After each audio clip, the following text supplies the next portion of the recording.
Humbly welcome the word that has been planted in you and is able to save your souls. How lovely is your dwelling place, Lord, mighty God.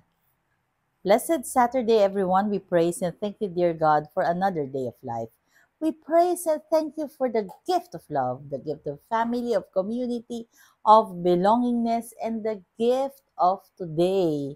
Being a Saturday is our devotion. We remember our devotion to our Blessed Virgin Mary since it's a Saturday. And we are being reminded in today's gospel about the parable to the crowds. The kingdom of heaven may be likened to a man who sowed good seed in his field while everyone was asleep. His enemy came and sowed weeds all through the wheat and then went off. When the crop grew and bore fruit, the weeds appeared as well. The slaves of the householder came to him and said, "Master, did you not sow good seed in your field? Where have the weeds come from?" He answered, "An enemy has done this." His slaves said to him, "Do you want us to go and pull them up?" He replied, "No. If you will pull up the weeds, you might uproot the wheat along with them. Let them grow together until harvest. Then, at harvest time, I will say to the harvesters, first collect the weeds and tie them in bundles for burning, but gather the wheat into my barn." That is the gospel according to Saint Matthew. Our gospel for today is a reminder for us to be patient, just like the weed and the wheat. Inalaw ni Jesus na sabay na ito ay lumaki. Ano ba yung sinasabi? Yung good seed. E de syempre, yun yung wheat. Yung bad, galing sa evil, di ba, naghahasik ng binhi. Pero yun ay weeds. Yun ay mga damo. Walang, hindi magbe-bear ng fruit. Pero ang sabi ng scholars ay, ang itsura nila ay parehas yung mga bunga. Kaya lang yung isa nakakalason. Kaya bad yon. And yung bad na weeds galing sa evil. Ano ang sabi ng Panginoon? I-allow yung bad at saka yung good to grow together at saka na lang sila ise-separate from each other. Ano ang sinasabi ng Panginoon? Be patient, anak. Yes, ngayon merong hindi magandang nangyayari sa'yo. Pero sa totoo lang, yan ay magpupurify sa'yo. O yan ay passport mo para ikaw ay tuloy-tuloy na mag-improve. Para ikaw ay tuloy-tuloy na maging okay. Dahil unti-unti kang pinupurify ng mga bagay na yan. Anong ibig sabihin yan? Tayo ay dapat maging patient with one another dahil tayong lahat ay work in progress. Work in progress, anong ibig sabihin yan? We would like to be holy. Pero napakalayo pa natin do sa holiness na gusto nating mangyari.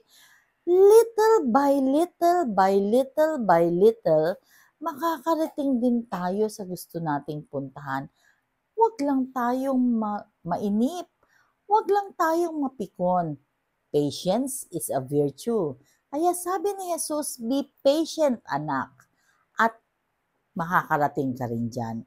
Intayin mo na mag-grow sila together at saka natin paghihiwalayin yung wheat at saka yung weed pagka malaki na sila. Kasi pagka kinuha mo yung weed, baka ma-uproot mo rin yung wheat kasi sabay sila pa ang umuusbong. So, wag na lang, hayaan na lang silang lumaki.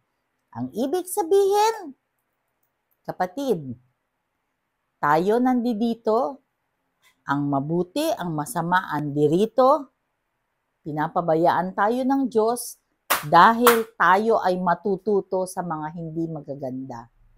At nawa, hindi tayo tumulad sa hindi maganda.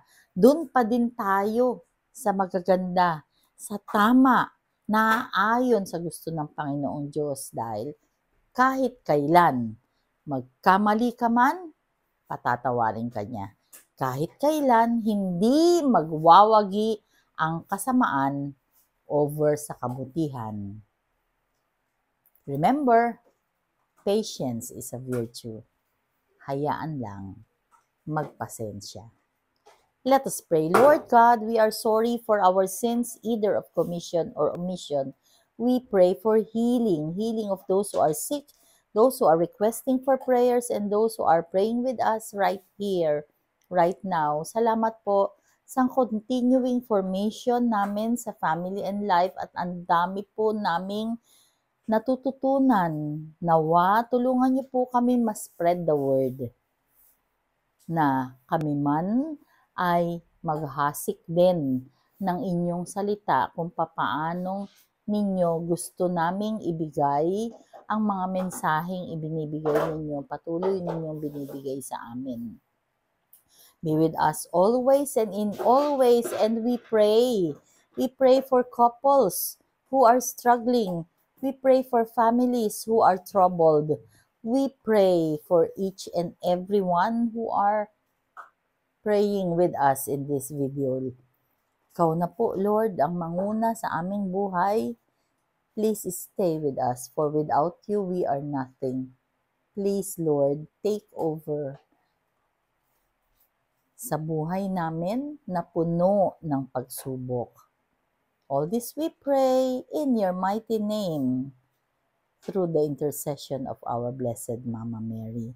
We lift up to you the family and life of the Archdiocese of Manila. We also lift up to you the San Pablo Apostol, class number 2. They have their first reunion tonight. Ikaw na po rin ang manguna at please bless all those who are in the retreat house for the SFCM. Kayo na po ang bahala sa lahat, Panginoon. Amen. Blessed Saturday once again. God bless us all.